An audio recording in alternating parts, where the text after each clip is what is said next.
it's Jason Way. Today I'm here with Meaghan Cameron at the Botanist, a local plant nursery store here in Renfrew. But yeah, why don't you tell me about Botanist and how you got started? Yeah, so the Botanist kind of was an accident, I would say.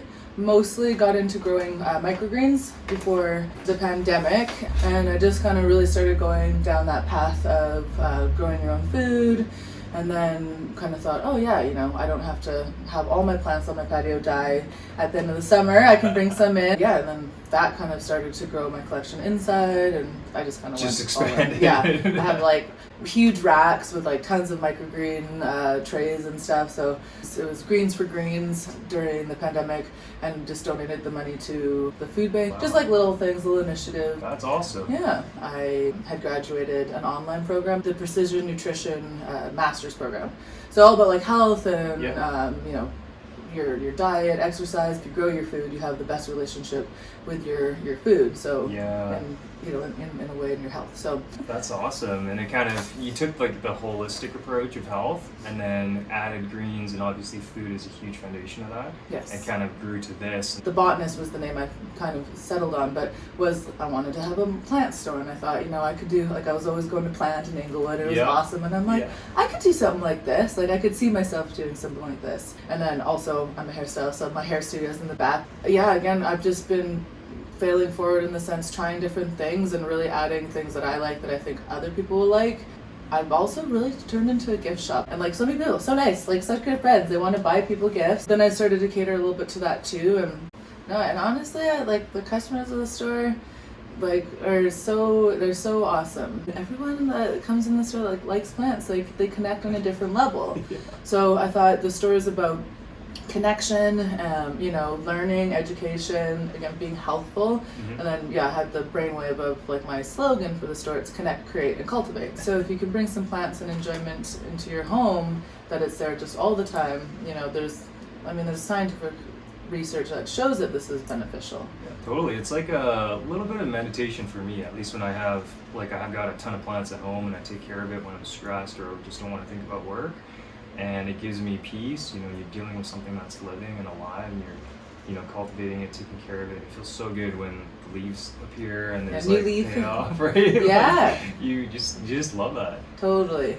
And my plants at home, I can tell when I'm like out of balance on my time at home, because my plants are like my litmus paper test, because when they're not doing so well, I can tell that I'm not making even just 5 minutes, 10 minutes a week to care for my plant, because I'm not making that time to balance. On the topic of plants, this is probably going to be a really hard question, but what's your favorite plant you have at home? Yeah, I knew you were going to ask that. My favorite plant, again, it is tough. From the basic standpoint, I would have to say one of my favorite plants is my Calathea rattlesnake. It's got long, like sword-like leaves, and it's purple on the backside, and then it's green on the front side, but speckled, kind of like a snake, so that's where it gets the name rattlesnake. Yep. And their leaves actually move like up at night and then down through the day. The longer I've been into plants, the more I've become a collector. So at first I wasn't really into cactus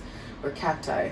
However, you branched out now. You start to get into, then it's like, hey, there's this kind of plant, and then now it's carnivorous plants. I was obsessed with ferns for the first while, but then I keep expanding on the varieties. Yeah, again, it is tough, but I have lots of favorites, and they're always changing or getting added to. Going through various types of plant families, it is a rabbit hole. There are so many species, there's so much to know. I go down the rabbit holes. But yeah, it's very vast. The plant world's incredibly complex. So that's why with the Botanist, it's all about the scientific names, and of course the common name as well, and getting to know the structure and the taxonomy of plants. But I want to do like a book, like a plant care book that's just like a simple, like visually pleasing for your common houseplants. Yep. Yeah. And there's already lots of people doing it, but just because someone else is doing something doesn't mean that you shouldn't also kind of do that. Well, it's like it would be Calgary based. Part of that, creating the community too. Yeah. Like who can say or who can give a guide on growing plants in minus 40 degrees in Calgary? Yes. Right? Oh my gosh. Like it's such a niche thing, but the whole city. And of course there's the internet, and I often say like our area, Calgary, we get kind of forgotten about. So you might say be wanting to learn about bonsai, so you're looking at like a lot of bonsai experts,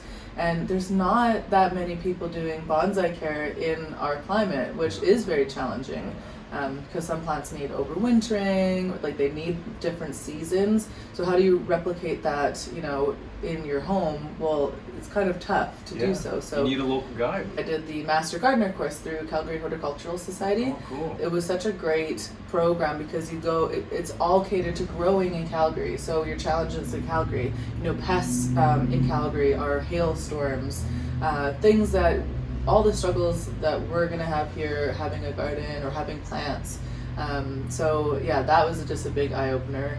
Now I want to give people like the cheat codes. You know, I want to give them those quick answers to say, hey, you know, even if you didn't buy a plant from me, message me, like ask questions. Hey, what's wrong with my plant? And then, you know, I love giving the answers. Just have to keep on accumulate knowledge, share, yes, and then help other people. Yeah. So outside of work, I mean, I know you probably don't have much time, but what else do you do outside of running the business? Yeah, well, right now, like lots of just everything I kind of do is more work related, but I do love to garden, and I'm part of a few community gardens that one particular like gives back to the city, so they grow vegetables on a farm side. It's right in Inglewood Community Gardens, my fave. Just growing loads of vegetables, and they give it to different agencies. Just recently this week they started doing a market, and other people that can afford to, you know, they're paying as by a donation for the vegetables. And there's also Hive on the farm. Again, we have honey by donation. Again, doing really good things, and they're always switching it up though too. So trying to evolve with what the community needs. So and they kind of had a realization that, hey, you know, yes, there's a lot of, you know, well-off people in Inglewood with nice homes, but not all of Inglewood's like that. So there are some people that, you know, can benefit from getting the vegetables like right there in their neighborhood. So. That's awesome. Yeah, keeping things so local and just giving back and giving back. Well, that's what I come here for. It's all like the unique local wares that you don't typically see. It's kind of hard to get. Yeah. And that really attracts like a particular buyer side. Yes. I love it. Yeah. Wow. Okay. What are your plans for the Botanist over the next, 6 months, 12 months, 2 years, 2 years? Yeah. I mean, I'm not great with doing plans. I actually just fly by the seat of my pants. By the seat of my plants. I saw it there. I should have said it in the first place. But yeah, so I don't know really what my end game looks like. And I guess I've had some, where it's like, I want to do X, and then you get there, but it's constantly evolving, constantly changing. Mm-hmm. I always feel, of course, challenged for space and money for the ideas that I have. But I'd love to have a garden center style, but not like the traditional garden centers you see here. I really love the kind of English style where they're small, but they're small, but lots in the stores. You're maximizing your space.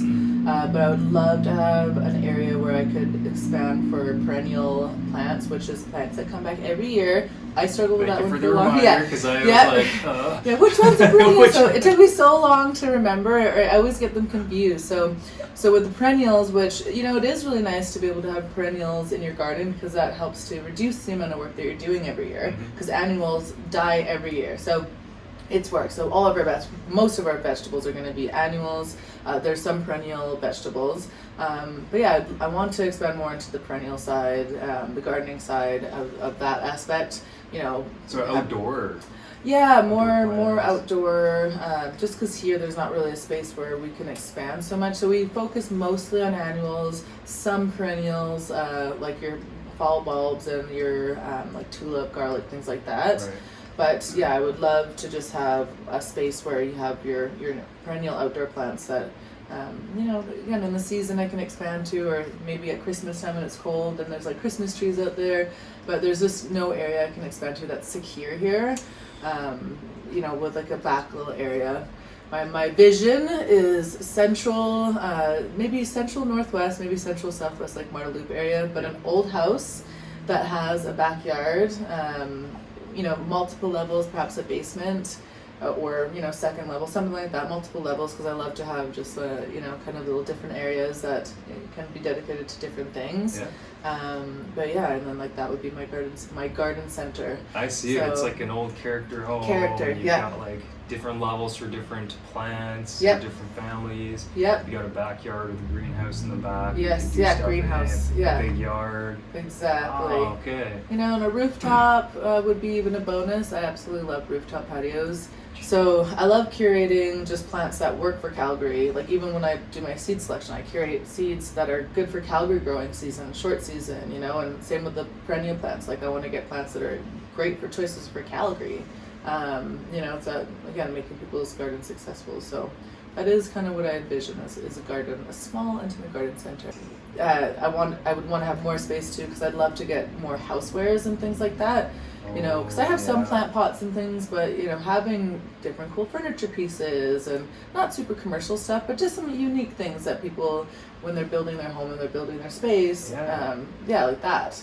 Yeah, and then even like art, like I love, you know, supporting artists and artisans. So we have a lot of jewelry and like handmade things, but even bigger on the spectrum of like cool art would be nice. Like so, multimedia type of stuff. Yeah, multimedia, like whether it's photography, paintings, like just, I love the art aspect of it. So really my amalgamation of just, I mean, it's a lifestyle. I call it a botanical lifestyle. So focus on plants and flowers, but just all the things that you have in your everyday life that make me happy. So if people wanted to reach out to you and the Botanist, where can they find you? The number one thing that I'm on is Instagram, but I mean, you can email us through our website, you can just email us directly. So I try to make it really easy to get a hold of us, and pretty much, all those things are going right to me, so it's all just my phone. There you go, and the best way really is to come by, check out the store. Come by, say exactly, hi. Sweet. Are there anything or any exclusive deals or any promotions that you want to talk about, seasonalities? With promotion wise, like I pretty much just try to always like get the best value for everything in the store. Seasonally, I'm always trying to not get too ahead of the season, so I always hate when you know we don't have want the magic of summer to disappear. disappear. And then they got like their your Christmas stuff's going up. So the next big exciting thing will be our fall bulbs will be coming. So we have specialty tulips, we have all kinds of garlic, loads of different garlic, some allium. Things will be coming available. Wow. Yeah. Coming at the end of August now, and fall's just right around the corner, which is crazy. I know. I'm sad. It always makes me sad when I think about the garden season's ending. But, you know, if you grow your own seeds and you start your own food from seed, there's not that much downtime, so that kind of gives me a little bit of solace. We'll be busy for, November, December will be Christmassy, and then January is still a little bit busy, and then February you should be planting your garden and starting your seeds. So even though it's kind of cold and you're not in garden mindset, start collecting the seeds that you want to sow, or start planning your garden and as much as you can. Because even if I do a plan, like I usually end up going rogue anyways. But again, it's good to start getting ideas, right? Pretend to be organized, and just whatever happens. Dang, I started really late then, because I started planting my tomato seeds in like May. May's a bit late, but you know what? Peppers you would never want to start in May, but it's better. It doesn't hurt to try. And if you're like, if May was when you had the time to sow the seed, give it your best shot. And because this year was unseasonably hot, like you might get some tomatoes in September and start getting that late harvest. So it's never too late to try. All that will happen is it didn't work, and then you'll remember it for next year. Sadly, it didn't work. My dog ended up eating the tomato plants. Yeah, and the basil. that happens. He's like, he has good taste. And, we'll try again next year. No, exactly. And we are just wanting to be like nice to other people, give them a good experience, and have that kind of be a nice imprint on their day. Awesome. Well, that wraps it up for today. I want to thank Meaghan Cameron with The Botanist. And if you enjoyed it, hit the like button. If you want more exciting content, subscribe. If you're a local business and you want to get featured, feel free to reach out to me. Again, my name is Jason Way. I'm a local realtor here in Calgary. And if you're thinking about buying, selling, or investing in real estate, give me a shout. I'd love to chat. Thanks again for your time. Yeah, thank you so much for having me, Jason. Absolutely. Remember, shop local, check out The Botanist, and we'll see you next time.